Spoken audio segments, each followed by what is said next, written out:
Here's a little murder mystery. One morning, police find the body of a murdered woman, her head bashed in by a clock. Its hands rest at 10 o'clock. Her broken watch shows the same time. A doctor arrives and estimates the time of death based on body temperature at between 9:45 and 10:15 the previous evening. Phone records show the woman made an emergency call at 9:57, but the line was then cut. So here's the question: what time was the woman killed? It's possible, of course, that one of these pieces of evidence is wrong. The phone company's records may be wrong. The clock may have been slow, or fast, or broken on another occasion. So it's very remotely possible that all the evidence is wrong. So what makes us confident that each piece of evidence is right? It's the fact that they all point to the same time. If each piece of evidence was wrong, then the times they point to would be all over the place. The fact that they all point to the same time is called consistency. Consistency is what turns an observation into evidence, and we all use it all the time to make deductions about what happened in the past. In the story of the Earth Made Easy, I showed 4 photographs and asked people to deduce which was the earthquake, the tornado, the hurricane, and the flood.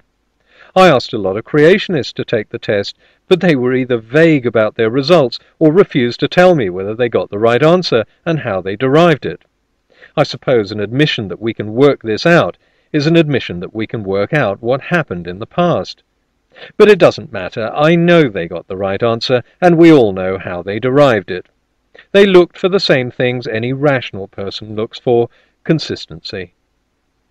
If people living in this town told you this damage was caused by an earthquake, you wouldn't believe it. Why not? Because the limited extent of the damage is inconsistent with an earthquake, or a flood or a hurricane, come to that.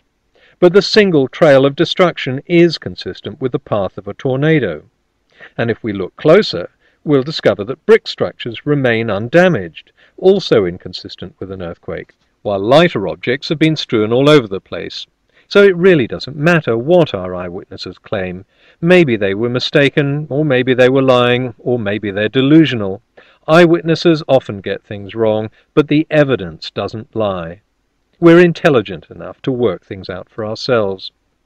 Throughout this series, which took us from the beginning of our universe to the human migration out of Africa, through all of this the evidence has been consistent. All of the millions of pieces of individual evidence that form the hundreds of theories in dozens of different scientific fields, each and all are consistent with a single time frame and with each other. So the argument creationists use to suggest how one piece of evidence might possibly be wrong can't override one unanswerable fact, that all the scientific evidence is consistent. And none of the evidence is even remotely consistent with the universe, Earth, and every living thing in it being instantly created 6,000 years ago. So where an imaginary God was there to explain all the gaps in our knowledge, as we learn more about how the world works and how we got here, the role of this deity diminishes until it finds a place beyond the current extent of our knowledge, inside the Big Bang. Cosmologists admit that they don't yet know what caused the Big Bang. I don't mind people telling me that their religion does have the answer and that it's the absolute unassailable truth. But if that's the case, then let's have the details. Whatever lurks inside the world of quantum physics and singularity can't be masculine or feminine. So what is this God thing? What did it do to cause the Big Bang? How did it all happen? If you don't know, then you really don't know much more than I do.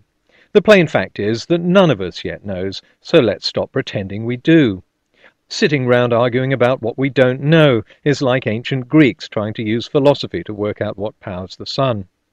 But one thing we do know is that we can't use the Bible or the Quran as evidence, because the evidence we can see shows that these books are erroneous. Whatever it was that caused the Big Bang, we know from observations how the world has unfolded since then. There was no Garden of Eden, no man made out of clay and a woman made out of a rib. We know this because we can trace our origins very clearly back to Africa over 100,000 years ago. There was no instant creation of all the animals. We have overwhelming evidence that animals evolved over hundreds of millions of years. There was no global flood. We've dug and drilled through miles of rock stretching back billions of years, and the evidence for a worldwide flood 4,000 years ago just is not there. The universe was not made in a few days. It's nearly 14 billion years old, and we can see galaxies so far away that the light from them takes billions of years to reach us. And since we know all this, then we also know that the deity described in these holy books is a myth, a Bronze Age guess aimed at explaining the yawning gaps in our knowledge 3,000 years ago. The problem is, these books have been believed for so long, it's difficult to wean people off them, and that makes for a dangerous world in which Bronze Age myths hold greater power over some leaders and some nations than rational thought. I'm not just talking about the obvious dangers of religious intolerance. The world is facing unprecedented environmental challenges in the 21st century. We can't act under the assumption that a benign being is watching over us and will make sure we come to no harm. Or worse, follow a book that tells us the ultimate destruction of our environment is the will of some invisible deity, and that the best way to save ourselves is not to try to fix the damage, but to pray to the deity. This has been the futile practice of humans for thousands of years, natives praying to a volcano god instead of taking to their canoes. I hope this series has shown why we can't afford to be complacent. If we assume the fate of our world is sealed and out of our hands, then it soon will be. And finally, thank you to all those who've written in to tell me I'm going to hell. You've probably realized by now that I'm impervious to these pathetic scare stories. And to those who've asked, what if I'm wrong, my answer is the same as yours. What if I tell you that you have to go outside right now and howl at the moon, or a monster will crawl out from under your bed tonight and boil you in acid? You may think that's nonsense, but what if you're wrong? As you can see, when it's tried on you, it just doesn't work.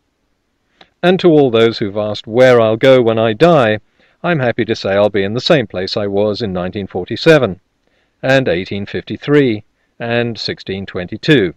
I'll be a bunch of atoms spread across the landscape. Is that an awful picture? 100 years ago, not being alive didn't bother me, so I don't suppose it'll bother me 100 years from now.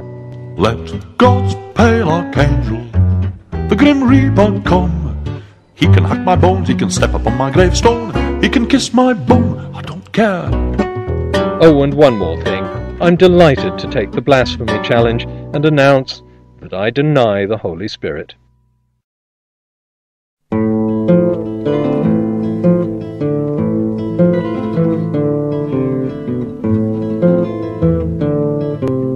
He was a blacksmith by trade.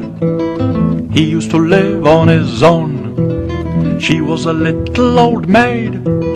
She was all gristle and bone, just a crone that you might not have fancied yourself. She was not born to attract. She was lined up for the shelf.